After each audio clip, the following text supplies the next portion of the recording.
What it do, Dream Team? It's your boy Neal back with another reaction video, guys. Here we are with when prime Larry Bird was shocked by young Michael Jordan. I'm excited to see this. Before we do, make sure you subscribe to the channel, ring the notification bell, give the video a thumbs up so it gets suggested. What we got? I think it's going to be more of a five-man game, and we really have to play a complete basketball game. I don't think one man can beat the Boston Celtics. Not at all. Actually, one man did almost beat the Boston Celtics, and his name was Michael Jeffrey Jordan. On April 20th, 1986, NBA fans watched Game 2 in the first round of the 1986 Eastern Conference playoffs. The 30-52 Chicago Bulls, led by a 23-year-old Michael Jordan, versus the 67-15 Boston Celtics, led by Larry Bird and a number of other A-list stars. I can't believe my team even got in the playoffs with that record. That's absolutely insane to me.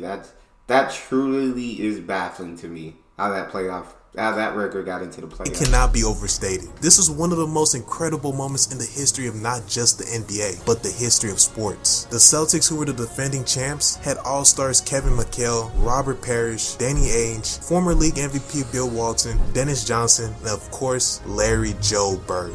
Was just squatted up over there. Just had a squad, had the Avengers over there.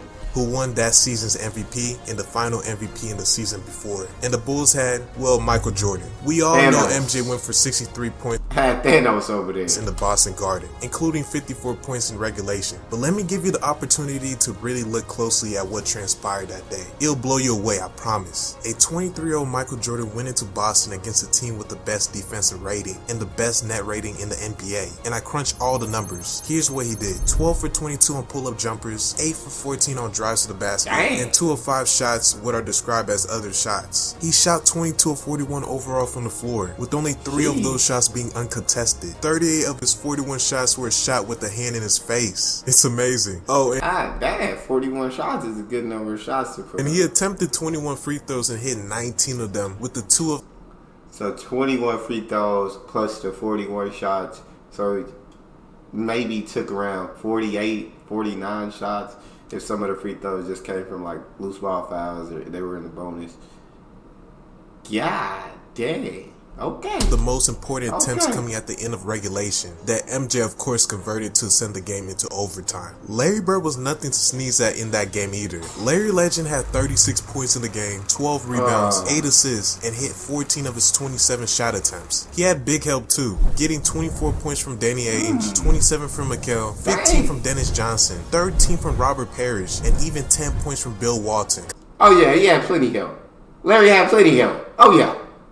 Yeah.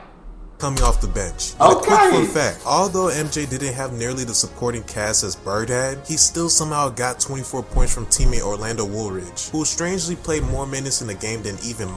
Hey, he shot 9 for 27. That's terrible. Mike's percentage 53%. That's good. That's a good percent. 22, 41. Take 41 shots, you make half of them. Not bad. But 9 for 27, nah.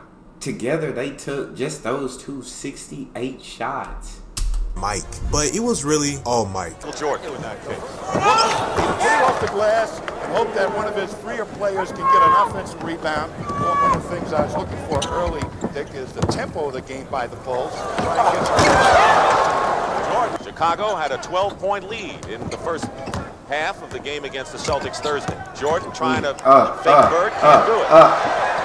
Hits the jumper, but Bird played pretty well defensively against Jordan there. You got to hang on Jordan's shooting hand. Michael Jordan has 8 points and is the game high score. Going baseline. Michael Jordan, the basket good and a foul.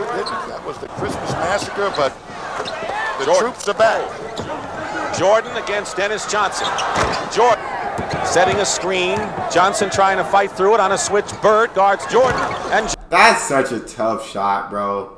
That's such a tough shot. Bro, he's just a shot maker. That's who Mike is, a shot maker. Jordan hits the jumper anyway. Long range. Jordan hits. Double team and Woolridge misses again. Here's Michael Jordan. Hey. Basket will be good and a foul and 25 for Michael Jordan. Celtics trying to Michael Jordan right now.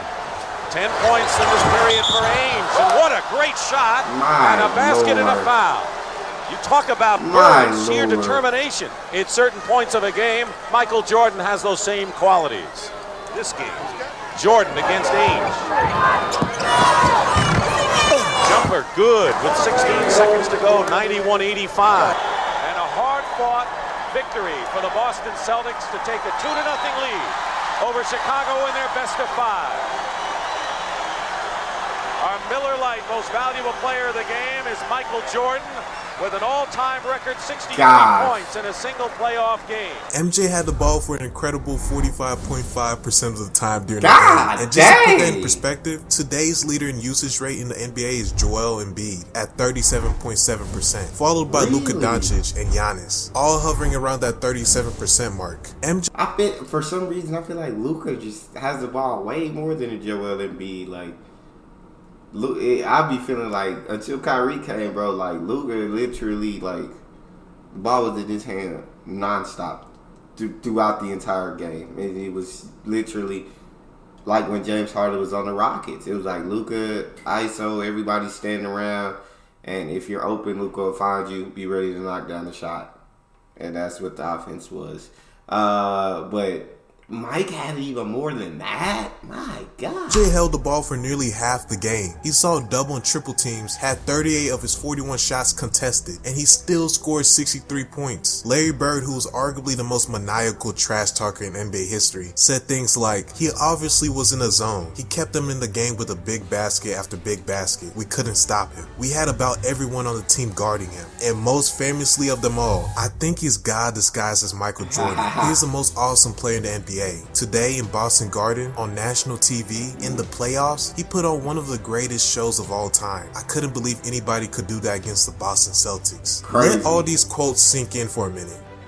These remarks came from a guy that never said good things about anyone, not even his own teammates. Except for Magic. Didn't he call out when he lost the one finals against Magic? He was like, just the best player in the world or something like that. This is the same Larry Bird who won back-to-back regular season MVPs, was the defending NBA champion and reigning finals MVP, and the same guy who was at the time considered as probably the best player in the world. This is the same Larry Bird that told Reggie Miller, I'm the best effing shooter in the league. This is the same Larry Bird who walked into the locker room earlier that season, just before the start of the 1986 three-point contest, and said to all the guys, who's coming in second? And then proceeded to win the three-point contest for the third year in a row, while not even bothering to take off his warm-up jacket. I'm done, man, seriously. This guy was something else. Yeah. It's hard to believe a guy score that many baskets and they lose, but I know we started Dennis Johnson out on him, and then we went with Danny Ainge, myself, which it was really easy then when I started guarding him. Then Bill Walton, and we was trying to run him to help all the time, but he had his outside shot. Y'all put Bill Walton on Michael Jordan. I'm just imagining Bill Walton lining up to guard Michael Jordan, bro. That should have been a blow by every time, bro. Not going so well that he really didn't need to penetrate that much. Got it! 63 for Jordan! At 29 years old and in the heart of his prime, Larry Bird, the fiercest and most menacing player in sports, openly acknowledged a ringless and MVP-less Michael Jordan as the best athlete in the NBA today. Actually, I was wrong. None of this makes sense. It's wild. That would be like Kobe Bryant in the heart of his prime, or in his late 20s, calling LeBron the best player in the NBA at just 23 years old. No. I would say Kobe's more like Mike than like Larry, so I wouldn't say that that's a fair comparison, because Kobe wouldn't say that about anybody. No matter how great you were, Kobe wasn't going to say that while he was in the NBA. You feel me? Because he probably felt like he felt like he was the greatest. Like, and so there's no way Mike wouldn't say that about anybody, because Mike felt like he was the greatest. And so, yeah, it wouldn't be like Kobe saying that, because Kobe's more like Mike in that mindset. Late 20s, calling LeBron the best player in the NBA at just 23 years old. No relentlessly fierce competitor would ever dare to let those words come out of his mouth. But think about it. That's just how special MJ was that day in 1986. Two things are true. That remains the best performance ever by a man in that building, and that building has seen a whole bunch of stars on even their own team. Bird, McHale, Pierce, Garnett, Parrish, you name them. And the best performance ever by a player under the age of 25. Oh, and that That will most likely be the only time in NBA history that a man regarded by fans and players as the best player in the game will call a kid in his second season the best player / athlete in the world. In the league where we have Magic, Hakeem, Barkley, Dr. J, MJ, Moses Malone, Ewing, Larry Bird was the best player in the world, according to his peers. Never will we hear such praise again from the level of a player for a guy who hasn't won anything in the NBA. Not like that, nope. All MJ had on his resume was a whole bunch of points. No hardware yet. Larry said all that about him. Well, I guess that's 3 things that are true. So yeah, Larry Bird was cold-blooded and the face of the NBA for the better part of the 1980s. But MJ might have even eclipsed the great Larry Joe Bird as the most feared and the coldest-blooded player to ever play in the NBA. However, you choose to look at it. Those who are in a league of their own.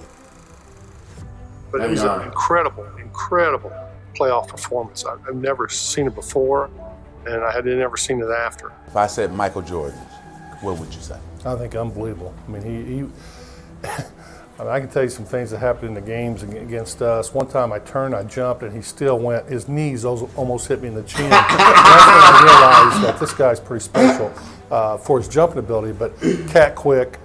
He closed down a pass lane as fast as anybody ever seen, and just a phenomenal player. He paid me the highest compliment, and I think that was very gratifying that I earned Larry Bird's respect. I like that, man. I like that. Yeah, those two, two of the greatest basketball players to ever play the game. But that's all we got. You guys got a favorite video suggestion, you can subscribe to Patreon or drop it in the comment section. It's your boy D Neal. Out.